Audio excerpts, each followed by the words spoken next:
Hello friends, मैं हूं गौरव और मुझे ना बस थोड़ा सा वक्त दो और मैं आपको ये प्रूफ करके बताता हूं कि अब तक किसी भी साइंटिस्ट ने लाइट की स्पीड को मेजर नहीं किया है। और जिन साइंटिस्टों ने लाइट की स्पीड को मेजर करने का दावा किया है उन सभी ने एक ही गलती को बार बार दोहराया है। इसका सिंपल मतलब ये है कि करंटली हम जो लाइट की स्पीड इस्तेमाल कर रहे हैं 3 × 10⁸ मीटर्स पर सेकेंड, वो उसकी एग्जैक्ट स्पीड नहीं है बल्कि एवरेज स्पीड है। Weird, right? लेकिन इससे भी ज्यादा वियर्ड चीज तो यह है कि जब सबसे पहले ना गैलीलियो ने लाइट की स्पीड को मेजर करने की कोशिश की थी तब उन्हें लाइट की स्पीड इन्फिनिटी मिली थी। दरअसल इसे मेजर करने के लिए उन्होंने एक एक्सपेरिमेंट परफॉर्म किया था। उनका एक्सपेरिमेंट काफी सिंपल था। 2 पहाड़ थे जो एक दूसरे से 1.5 किलोमीटर दूर थे। इसमें से एक पहाड़ पर गैलीलियो एक कपड़े से ढके हुए लैंटर्न लेकर खड़े हुए थे और वहीं दूसरे पहाड़ पर उनका एक असिस्टेंट ऐसा ही दूसरा लैंटर्न लेकर खड़ा हुआ। अब इस एक्सपेरिमेंट को परफॉर्म करने के लिए गैलीलियो ने उनके लैंटर्न से कपड़े को हटाया और इमीडिएटली स्टॉपवॉच चालू कर दिया। गैलीलियो के लैंटर्न की लाइट को देखते ही उनके असिस्टेंट ने अपने लैंटर्न पर से कपड़े को हटा दिया। अब जैसे ही असिस्टेंट के लैंटर्न की लाइट गैलीलियो तक पहुंची, उन्होंने अपना स्टॉपवॉच पॉज कर दिया और डिस्टेंस और स्टॉपवॉच पर रिकॉर्डेड टाइम की मदद से वो लाइट की स्पीड को आसानी से कैलकुलेट कर सकते थे, राइट? लेकिन गैलीलियो के स्टॉपवॉच को स्टार्ट करते ही उन्हें असिस्टेंट के लैंटर्न की लाइट दिखी। अब क्योंकि उस वक्त टेक्नोलॉजी इतनी एडवांस नहीं थी और इसीलिए तभी के stop watches of course micro या नैनो सेकेंड्स में टाइम को मेजर नहीं कर सकते थे। जबकि अगर देखा जाए तो ये पूरा का पूरा प्रोसेस नैनो सेकेंड्स में ही कंप्लीट हो जाता है और इसीलिए उन्होंने ये कंसिडर किया कि लाइट की स्पीड शायद इन्फिनिट ही है। पर गैलीलियो के काफी सालों बाद 1760s में इंडस्ट्रियल रेवोल्यूशन और टेक्नोलॉजी कंटिन्यूअसली अपडेट होने लगी और इसका पूरा फायदा उठाया लाइट की स्पीड को ऑलमोस्ट एक्यूरेटली कैलकुलेट करने वाले फ्रेंच फिजिसिस्ट हिप्पोलाइट फिजियो ने। फिजियो ने अपना एक्सपेरिमेंट परफॉर्म करने के लिए कुछ इस तरह का एक सेटअप बनाया। उसने मॉन्टमार्ट्रे के एक टावर पर मिरर सेटअप किया और सुरेसनेस के एक टावर पर लेजर, कॉगव्हील और पार्शियली रिफ्लेक्टिंग ग्लास। अब इस एक्सपेरिमेंट में होता यह है कि लाइट लेजर से निकलकर कॉगव्हील के 2 टीथ के बीच से होकर मिरर को हिट करती है और फिर यही लाइट रिफ्लेक्ट होकर पार्शियल रिफ्लेक्टिंग ग्लास से टकराती है और डिटेक्टर उसे डिटेक्ट करता है। लेकिन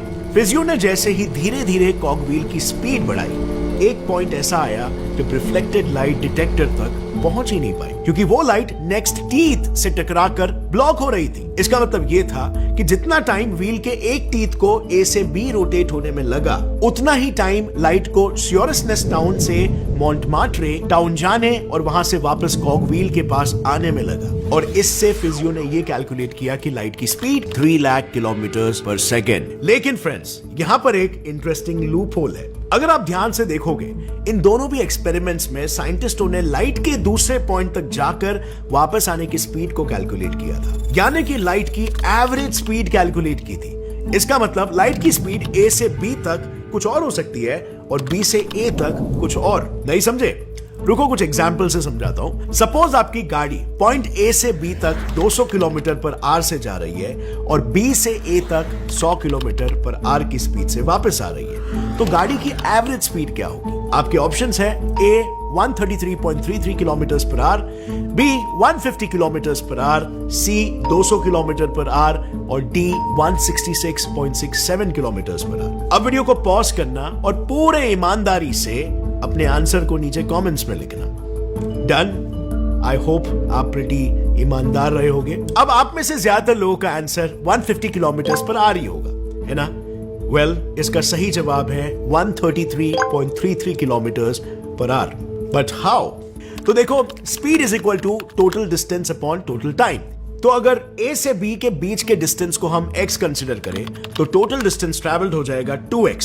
सिमिलरली टोटल टाइम को a टू b ट्रिप के लिए t1 और b टू a ट्रिप के लिए t2 मान लेते हैं। अब टाइम के इस फॉर्मूला से हम t1 को x अपॉन v1 और t2 को x अपॉन v2 कंसीडर करके इस इक्वेशन को पा सकते हैं। अब अगर इस इक्वेशन में इन वैल्यूज को पुट करोगे तो आपको सही जवाब मिलेगा जो है 133.33 किलोमीटर पर आवर। नाउ आपकी गाड़ी को जरा एक लाइट बीम से रिप्लेस करते हैं जो A से B 4 लाख किलोमीटर पर सेकंड की स्पीड में जाती है और B से A 2.4 लाख किलोमीटर पर सेकंड की स्पीड में आती है। तो इसी फॉर्मूला की मदद से लाइट की एवरेज स्पीड आएगी 3 लाख किलोमीटर पर सेकंड। क्या आपने नोटिस किया कि लाइट की एवरेज स्पीड 3 लाख किलोमीटर पर सेकंड? मैं उस एक्सपेरिमेंट की बात कर रहा हूं, लेकिन फिर भी उसकी एक्चुअल स्पीड दोनों ही डायरेक्शंस में अलग थी और रियलिटी में गैलीलियो, फिजियो और बाकी के सभी साइंटिस्टों ने भी इसी तरह लाइट की एवरेज स्पीड को ही कैलकुलेट किया है, ना कि उसकी एक्चुअल स्पीड को। यानी कि इस करंट स्पीड ऑफ लाइट की वैल्यू को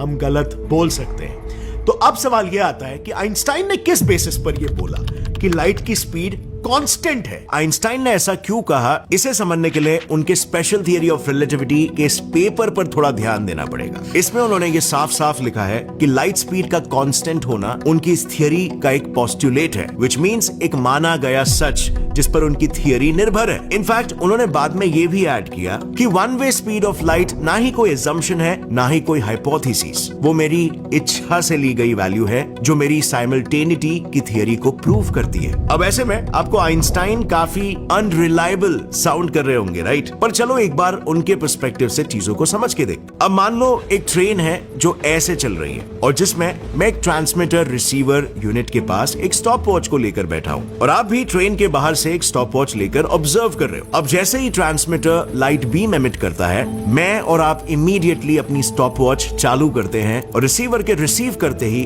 तुरंत उसे स्टॉप कर देते हैं। लेकिन अगर आपने नोटिस किया होगा तो लाइट ने मेरे लिए कम डिस्टेंस ट्रैवल किया है और आपके लिए ज्यादा, पर हमने स्टॉप वॉच तो साथ ही में चालू और बंद किया था, जिससे कोई भी अगेन इस फॉर्मूला से यही इंटरप्रेट करेगा कि लाइट स्पीड मेरे लिए कम है और आपके लिए ज्यादा। अब आइंस्टाइन को यहाँ पर लाइट की स्पीड वेरी करने का कोई रीजन नहीं दिख रहा था और वो ये भी मानते थे कि यूनिवर्स के फिनोमेनन्स सेम है, लेकिन उनके perspective different frame of reference में डिफरेंट होते हैं, जिसे उन्होंने रिलेटिविटी ऑफ साइमल्टेनिटी कहा था। यानी कि साइमल्टेनियसली चीजें हो रही है लेकिन फिर भी वो रिलेटिव है, रिलेटिव पर्सपेक्टिव से देखी जा रही है और इसीलिए उनके हिसाब से लाइट की स्पीड कांस्टेंट है, बट टाइम दोनों ऑब्जर्वर्स के लिए चेंज हो जाता है। मतलब मेरा स्टॉप वॉच आपके स्टॉप वॉच से स्लो मूव कर रहा है। अब ये सुनने में तो लॉजिकल जरूर लग रहा है, लेकिन काफी सारे साइंटिस्टों को इसमें कोई लॉजिक ही नहीं दिख रहा था, क्योंकि अगर आइंस्टाइन ने one way speed of light को एज्यूम किया है तो रिलेटिविटी पर dependent GPS satellites, rovers, landers, probes signals कैसे ट्रांसफर कर रहे हैं, और क्या हम नैनो सेकेंड्स में टाइम को कैलकुलेट करने वाले सीजियम एटॉमिक क्लॉक्स के जरिए one way speed of light को मेजर नहीं कर सकते? Well, the answer is no, और मैं बताता हूं क्यों। देखो, ये एक लेजर और सीशियम एटॉमिक क्लॉक है जिसको हम लाइट को 1 किलोमीटर ट्रैवल करने में कितना टाइम लगेगा ये मेजर करने के लिए इस्तेमाल करेंगे। अब जैसे इस लेजर से पल्स निकलकर क्लॉक के सेंसर से टकराएगी, क्लॉक चालू होगा और लाइट के 1 किलोमीटर डिस्टेंस ट्रैवल करते ही हम उसे बंद कर देंगे। लेकिन इसे हम इंस्टेंटली नहीं कर पाएंगे क्योंकि लेजर पल्स को हमारी आंखों से टकराने में भी कुछ टाइम लगेगा और इससे होगा ये कि टाइम मेजरमेंट में एरर आएगा। अब इस एरर को चलो सही करने के लिए 2 एटॉमिक क्लॉक को सिंक करके देखते हैं। सिंक करने के लिए हमें एक क्लॉक से दूसरे को मैसेज भेजना पड़ेगा जो ऑफ कोर्स लाइट स्पीड से ही जाएगा, जिससे अगेन एरर आएगा और दोनों एग्जैक्ट टाइम पर सिंक नहीं हो पाएंगे। बट वेट, अगर हम दोनों क्लॉक्स को साथ में सिंक करें और फिर दूसरे को 1 किलोमीटर दूर ले जाए तो क्या होगा? वेल, ये भी काम नहीं करेगा क्योंकि रिलेटिविटी की वजह से मूविंग क्लॉक के लिए टाइम स्लो चलेगा और वो दोनों अगेन आउट ऑफ सिंक हो जाएंगे। आई नो, अब आप सोच रहे होंगे दोनों क्लॉक्स को एक साथ बीच में रखें और दोनों को ऑपोजिट डायरेक्शन में मूव करें तो शायद बात बन जाएगी, लेकिन दोनों डायरेक्शन में लाइट की स्पीड अलग हो सकती है, जो हमने गाड़ी के केस में भी देखा, जिससे दोनों में अलग टाइम डायलेशन होगा और इसीलिए technically speaking one way speed of light measure करना अब तक नामुमकिन रहा है। लेकिन फिर भी हमारी सैटेलाइट्स इस assumption पर सही से काम कर रही है कि one way speed of light 3 lakh kilometre per hour है। आखिर कैसे? इसे समझते हैं रिलेटिविटी के स्पेस टाइम ग्राफ से, क्योंकि हमारी satellites, rovers, landers etcetera relativity का इस्तेमाल करके अपने आप को अर्थ टाइम से सिंक करते हैं। इस ग्राफ में एक्स एक्सिस हमारे 3D स्पेस को रिप्रेजेंट करता है और वाई एक्सिस टाइम को। इस पर यह है अर्थ की वर्ल्ड लाइन और यह है मार्स की। अब होता यह है ना कि डेली एट 1 PM अर्थ के साइंटिस्ट मार्स के एस्ट्रोनॉट एडम को एक सिग्नल भेजते हैं जो 10 मिनट बाद मार्स पर पहुंचता है। एडम इससे अपनी वॉच और रोवर को अर्थ टाइम 1:10 PM से सिंक कर लेता है और रिप्लाई में डन मैसेज भेज देता है जो अर्थ के साइंटिस्ट के पास 1:20 PM को पहुंचती है। यहाँ पर लाइट की स्पीड दोनों डायरेक्शन में सेम है और इसीलिए सब कुछ ठीक है। लेकिन मान लो